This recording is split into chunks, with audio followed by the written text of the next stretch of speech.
Hello and welcome to Fatima Today. This show is produced by the World Apostolate of Fatima USA, Our Lady's Blue Army, and brings topics to you, our viewers, related to the events in the world today. We live in tumultuous times when logic seems to have disappeared and uncertainty hangs over us. Our hope on these programs is to address the issues of the day and find solutions through adherence to the laws of God, especially through the message of Fatima. We ask that you subscribe to this podcast. On Tuesday, November 7th, voters in Ohio will vote on what might be the most pro-abortion action that this country has seen in years. Issue 1 will be voted on as an amendment to the state constitution, which was allowed by an earlier referendum which called for such amendments to only require a simple majority, not the 60% supermajority usually required to amend a constitution. If this passes, it will radically alter the laws of the state regarding abortion and will severely limit parental rights in these decisions. Here to discuss this with me is Johnny Giroux, Director of Community Engagement for Cincinnati Right to Life. Welcome, Johnny. Thanks so much, David. It's great to be here. Yes, I'm glad you're here. Thanks for being on. It's good to see, I have to say, I always said this, it's so great to see younger people like yourself so active in this cause, because we're all suffering from the effects of abortion. I was a senior in high school when Roe versus Wade came to be in 1973, year I started college. And, and I think it just is almost like so many people were indifferent to it. All of us, young people particularly, because, we're just going our lives, we're going to school and sadly, it was in those years where so many people found themselves in difficulty, through premarital sex and that, and abortion was an option that unfortunately was there for so many. And that I've always felt that it's kind of like the scourge of my generation, to tell you the truth. We fought it. We came back. I mean, certainly those of us who came to understand what it was were never supportive of it. But truly, the fact that even came to be the law of the land when it did was dangerous. 50 years of fighting overturned it. Okay. And a president who finished off with a court that did, and we were very appreciative of that. But I said myself right after that now the real battle is going to come. Are we really a pro-life nation? Okay. So I'm going to kind of throw that to you and get your opinion, especially as a younger person, about that very question. Are we a pro-life nation? We're proving in a way that we're not. So what are your thoughts there? Yeah, that's a great question, David.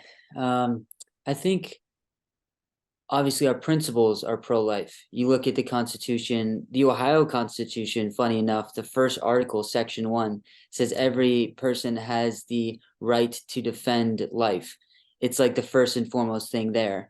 And when our founders made our country, we were made to be a pro-life nation, life, liberty, and the pursuit of happiness. And none of these rights matter if we don't have the right to life. So this is very foundational for us. But then you look at some great cardinals of our day, like Cardinal Sarah, and he says, like the West, if it forgets its roots, it's what we're doing. We're forgetting our roots. And you know what happens to trees when you cut out their roots is they fall apart. And that's really, really what's happening right now is we've forgotten who we are. We've forgotten who we are, created in the image and likeness of God, and that human beings in the womb are also created in the image of God. And so when we've forgotten that, scary things start to happen. I think we're seeing that right now. Yeah, we truly are. And it's so sad. I mean, I've been watching it throughout my adult life, and the indifference. I think it's just the indifference. Of course, we promote the message of Fatima. And one of the things lamented at Fatima was indifference, because indifference leads to all of these other things. Evil germinates from things like that. And when you're indifferent to what's happening around you, when you have generations that have come up and just they see so much death, the culture of death, as St. Pope John Paul II spoke of it. Well, it becomes kind of normal. Okay. I think that's the whole problem. I mean, the violence we see in our world, the violence we see on television, every place we turn, there's violence and there's death. And I think I think you become indifferent to what life truly is. And that's Absolutely. Really where really I think where we are today. So I was I had said this when the decision, Dobbs' decision came down 2 years ago now. That now we're going to see it for a pro-life nation. So put the pedal to the metal, folks. And these are the initiatives just like this. I will say that there was, I saw an interview with Governor DeWine. God bless him. He really is very, very much opposing this initiative in the state of Ohio. And if I remember following him when he was when he was when he was in Congress, and that he was had a very great pro-life message, a very great pro-life record actually. And so I think that you're fortunate to have that. I saw that even he and his wife did a public service message or a commercial, really trying to oppose this initiative. And I'm glad you have that. You have what is a quote, red state, okay. Well, whatever that means anymore. I guess they say, they're looking at Democrat, Republican, that kind of things, but I don't know how many people truly vote based on these moral issues. That's the real question today. It's a great question. I mean, yeah, you're right. Mike DeWine has been vocal about this, which has been great. You look at other states last year that faced these abortion ballot initiatives, states like Michigan, where their governor was the complete opposite. Gretchen Whitmer up there, she was just wanting that to pass, abortion through all 9 months up until the moment of birth. And so it's great to have Governor DeWine and other state leaders talking and being vocal about this issue, like JD Vance, who's also been very, very vocal about this. So sorry, I guess I missed the second part to your question there. Well, I mean, pointing out that, my whole feeling was, we were going to find out if we're truly pro-life people or not. Yeah. Okay? And now it's in our hands. Okay. Now, granted, I think the way this whole thing has been done in Ohio is a little bit undercut. And because the first initiative, which changed the process for amending the Constitution to a simple majority. Well, it's kind of unheard of anywhere. Constitutions are supposed to be just that, something that you don't just at whim change. Okay, and here you are now with with a Constitution that, quite frankly, it's gotten rid of the Constitution and just made you a simple democracy in the state of Ohio, which truly, throughout history has never been a successful form of government. Because it's too much based on emotion. Okay, that's really how it's done. Well, you also see when it just comes up to one issue, direct democracy, people are susceptible to the money flooding in from out of state. The other side on this has, last I saw, it was 30 million, but that was a few weeks ago. I'm sure these last 2 weeks, maybe even another 30 million. We're being outspent ridiculously. And when they can spread their lies so far across the state, I think it was Karl Marx who said, if you tell a lie enough times, people start believing it, even if it's not true. So that's what we're dealing with. It's a David versus Goliath moment, and it's many people are also calling it like a Lepanto moment. We're trying to hold on to our Christian values, our way of life, and this really utterly rejects all of it. By saying, if you read the amendment, it's just unrestricted, unlimited abortion. Yeah, it's vile. I mean, again, I'm looking at the Ohio Right to Life. I don't know if you're directly connected to, of course, you're Cincinnati Right to Life, but it says, so here, these are the things that they're pointing out. That issue 1 would allow for painful late-term abortion in Ohio through all 9 months of pregnancy.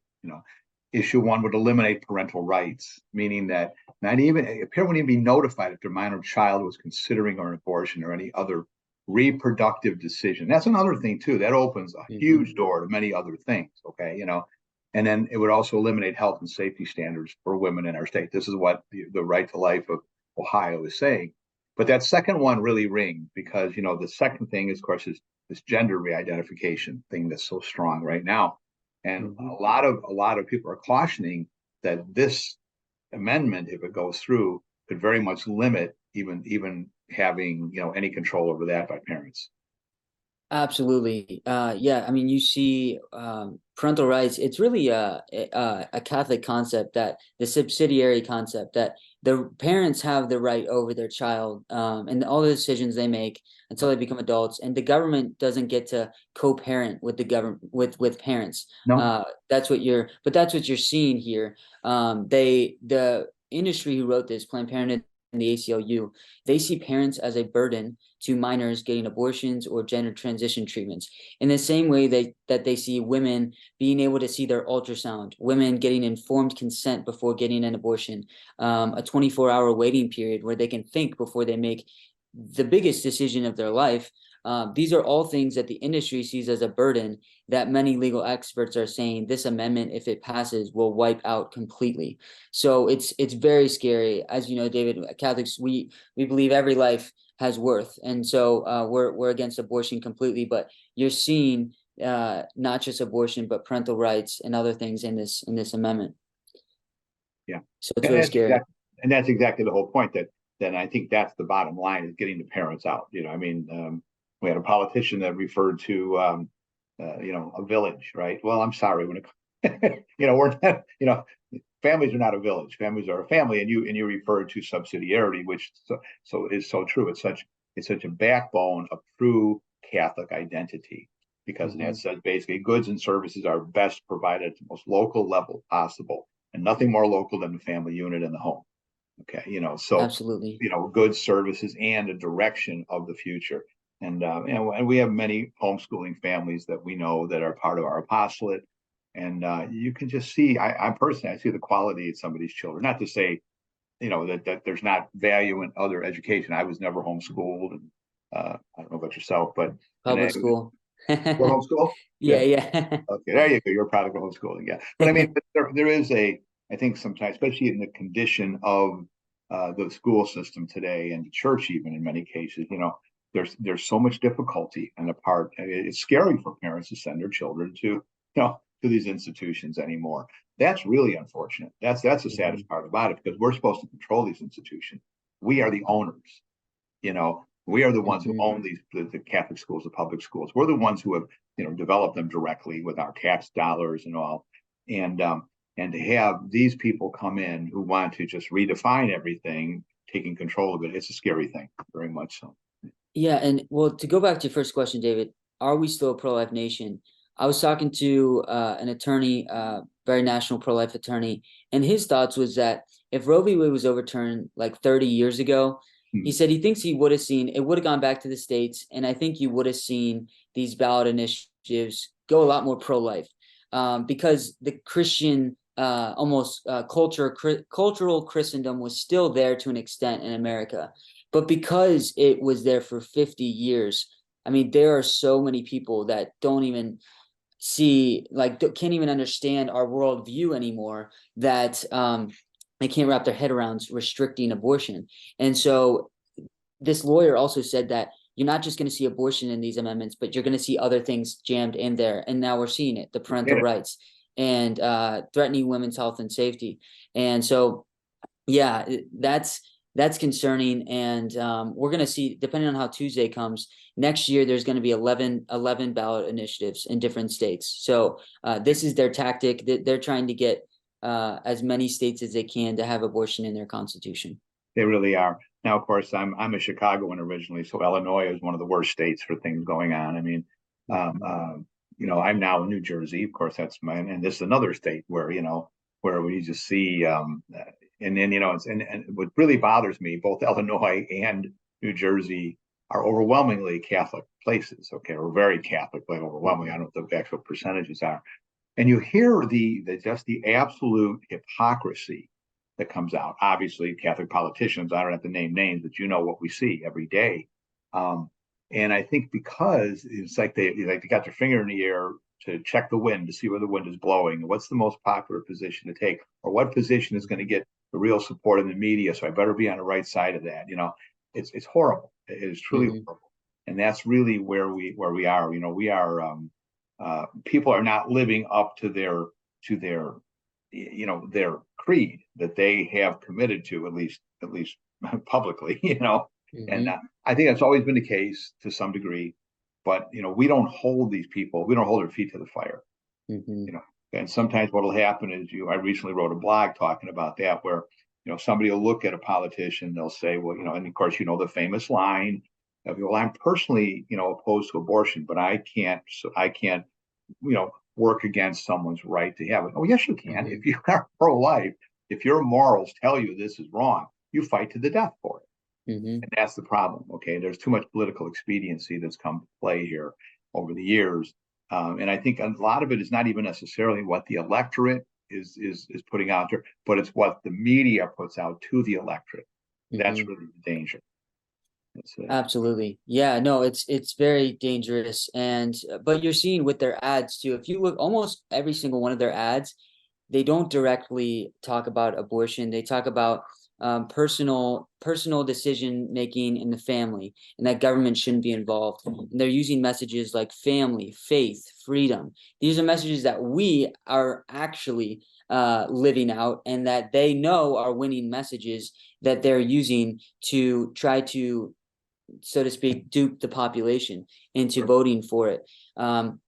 And you know that the Catholic Church, the one holy Catholic Apostolic Church, is still very much powerful when they're using things like the Divine Mercy image in their commercials to try to sway voters. Because they know if the church stands up, if we loudly proclaim the gospel of life, then we can defeat this issue, and they're afraid of that. They truly are. It goes way back to the 60s, truly, to be honest, when the whole prior to Roe versus Wade, when this whole pro-abortion movement became so strong. And, they went out and they hired the best Madison Avenue firms in New York to come up with a good vision. What did they come up with? Pro-choice. Well, I'll tell you, that pro-choice, that was, yeah, I guess that's true, choice, because choice rings so well in the American mind. Okay, we're Americans. We're free to think. We're free to decide what we're going to do. And when they came up with that one, I got to tell you, they had a winner in that. It really They was. did. It's just very smart. I saw a message from Prolife billboard last week. It said, my child, my call," because of parental rights aspect. I like that though. It was kind of similar Right, messaging, right. but yeah, for some reason that message really hits with people. There was and I wish I could remember his name right now. I can't, but I'll try to give credit to him later when we publish this. He was a black preacher, Protestant preacher in New York. We both spoke at the Personhood New York rally about a year and a half ago. He had a good mantra. He said, you know, pro-choice is a lie. Babies do not choose to die. I love that one. That was Yeah. strong. Babies do not choose to die. And I think there's another thing too, and it's where they always play race politics in this country so strongly, and I mean, I and a lot of African American clerics that I know, are appalled at what's being done because overwhelmingly, I mean, you go Illinois, I don't know if the stat how accurate it is today. This is many years ago, but when the population, the black population was maybe 13%, yet they were accounting for maybe 40% of the abortions in the state of Illinois. Who are they? Mm-hmm. Who are they hustling into these Planned Parenthood places? Okay, Mm-hmm. so it's really a shame because that was really eugenics. Yeah. The eugenicists Yeah. behind that whole movement, Margaret Sanger, Mm-hmm. and that's what they wanted. They wanted to wipe out the less the lesser populations as they looked Mm-hmm. at and it wasn't just black people. It was also people of different ethnicity that they didn't think fit. Mm-hmm. So it's kind of a scary thing. So it goes back many years. Mm-hmm. And it's still a reality, David. Last year there was 18,488 abortions in Ohio alone. Okay. And again, the black population is 13%, but black women made up 48% of those abortions. But the same. And I'm saying, yeah. in these Planned Parenthood clinics, they are targeting minority communities. Sure. And Because they're very additionally, vulnerable. they're vulnerable. You talked about vulnerable populations. One thing many are saying this issue, if it passes, would do. Right now, Ohio has a non-discrimination act against Down syndrome babies. If a baby's diagnosed with Down syndrome, you're not allowed to abort them in Ohio. But if issue 1 passes, this would throw that law out the window because open up the door to sex selective abortions for any reason. And when I think I heard recently that when people speak generally, liberals tend to have like a stronger message, like you said, choice. But when you get to the nitty gritty specifics, you make people think about it. They're like, oh, actually, no, that's not a good thing that this would do, you know. Yeah. So They yeah. call themselves liberals or anything but, in my Mm-hmm. opinion. Okay, that's just Mm-hmm. my whole point. Because I'm the whole liberal conservative argument. Well, what is liberal, what's conservative. If you're shoving your ideas down somebody's throat, you're not being liberal.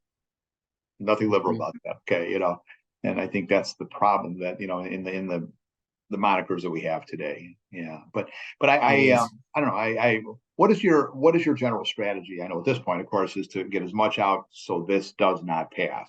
Okay. Mm-hmm. How are you with Cincinnati Right to Life and throughout the movement? Have you been approaching this in this period of time?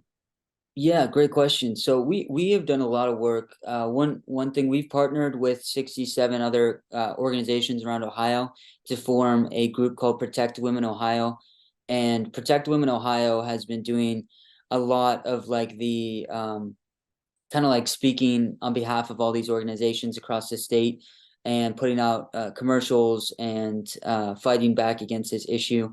So that's kind of overall what we've done, and then on the ground here since Right to Life, we've just done a ton of the grassroots things. We passed up 45,000 yard signs. We're knocking on tens of thousands of doors, phone calling, your typical political activism stuff.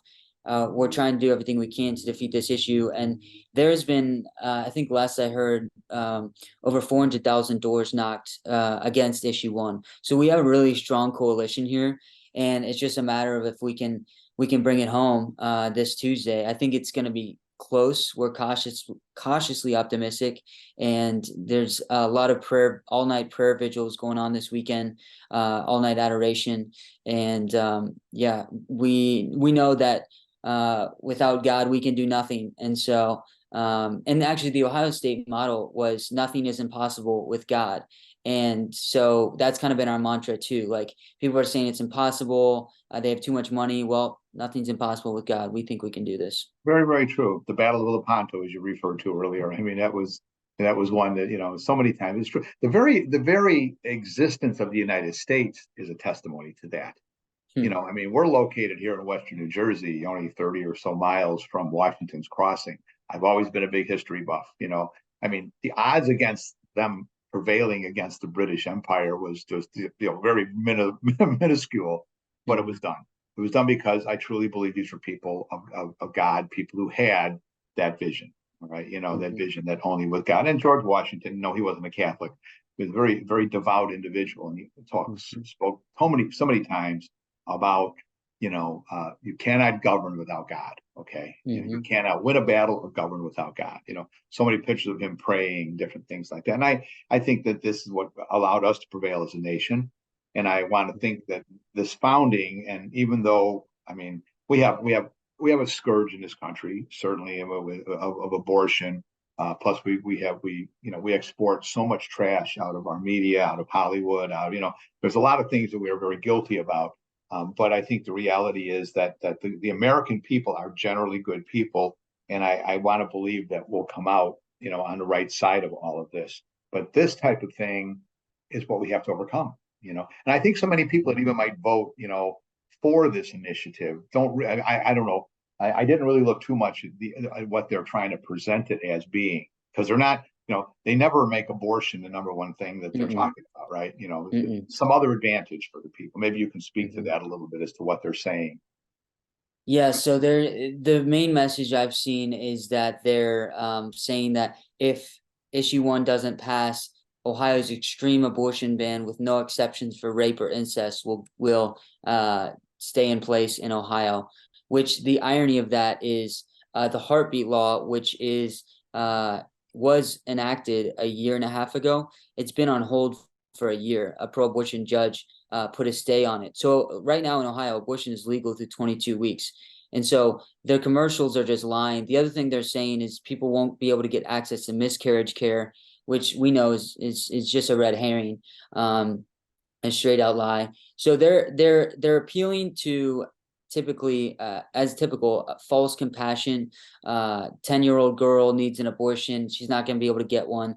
They're saying that, women won't get access to miscarriage care because the issue of abortion, logically, you can't win on that alone. So they need to, and they almost are doing this kind of libertarian argument of like the government shouldn't be involved in these decisions. And so that's probably hitting with some conservatives as well that maybe aren't there with us on the moral issue, but agree with that message. Yeah, I think that's a big part of it. That and that's exactly how they try to look at this. That this is we have to protect the liberties of these individuals. Well, but the liberty of the Hmm. child in the womb, but it's something that they don't take at that next step, Hmm. unfortunately. And I think that's been the problem throughout the years. But as you said earlier, I mean, when I was in 1973, when abortion was codified through Roe versus Wade, or the ability to make laws governing it was taken away. That that there was a difference. This was a very pro-life country in reality. Okay, that was Hmm. shoved down our throats by a very progressive, and even that word I don't think is progressive, but what they call themselves progressive judiciary that overreached. I Hmm. mean, in such a way. I mean, we can talk about there were liberals, or people call themselves liberals, who were very much against Roe versus Wade even back then, because it was a judicial overreach. It was defining the law as opposed to judging the laws that were made. Well, obviously after this many years, and you touched on it earlier, our consciences became dull. Hmm. Okay, so it was the thing that I don't like abortion, but okay, I got to go on with my life. It's not the only issue that I'm going to be looking at here, and that was probably the way it was the longevity of the Roe ruling that I think brought us to where we're at today. Hmm.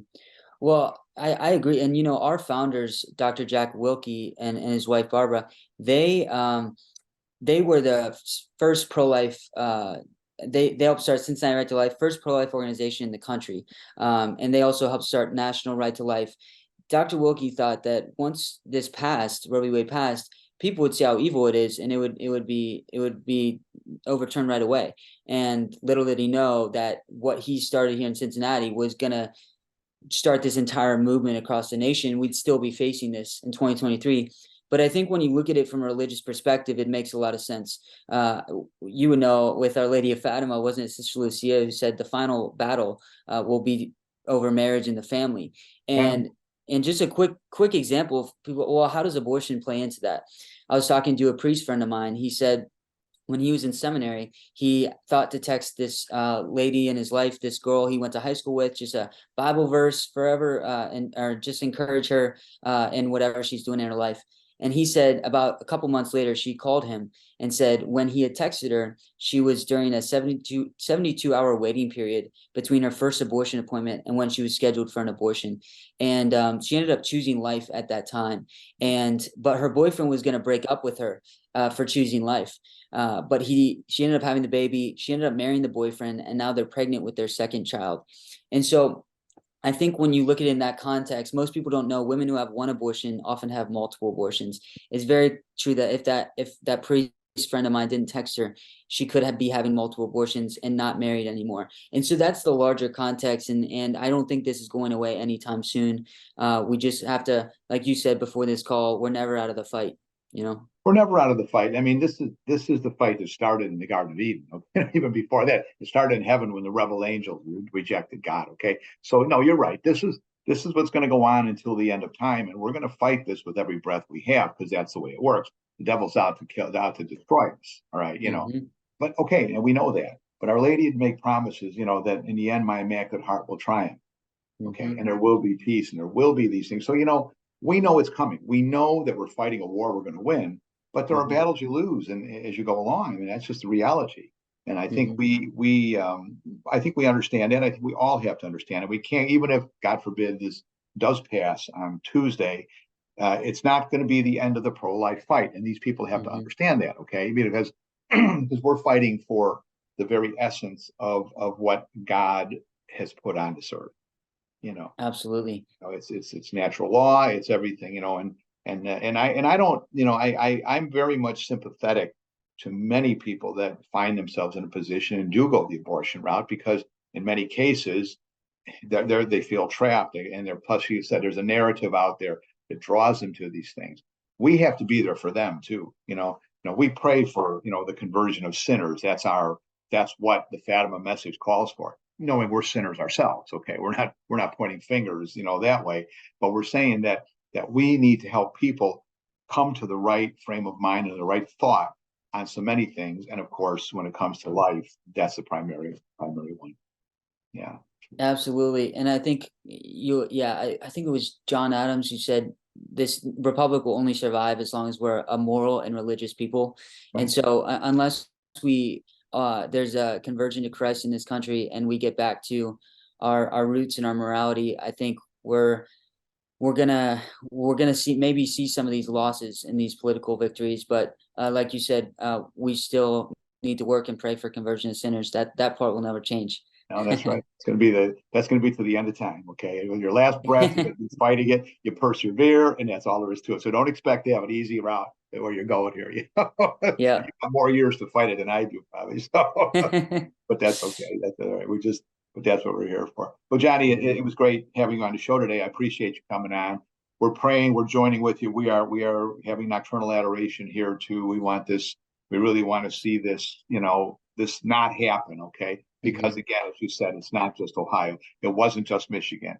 It's not just Ohio. It's across the country. It's across the world. And there are Mhm. places all over where people are just I think people are understanding though, people who think like us, who are part of our apostolate and other Catholic organizations, and not just Catholic, because I don't want to, there are many good Christian people that are fighting this pro-life fight too, and Mhm. really, and God bless them, and they're fighting the moral fight throughout the country. They are our allies. We have to realize that, despite our Mhm. differences in the faith. I mean, we have to do that, and but again, I do feel optimistic. Yes, Sister Lucia did say that the final battle would be between, the family, would be over the family. Well, it does make sense because the family is the foundation of everything, Mhm. and abortion plays in that more than anything. So Mhm. anyway, thank you so much for being on. I hope you come Absolutely. back. Maybe afterwards we could talk a little more about the outcome of this and where we go from here, because I think it's truly important for us.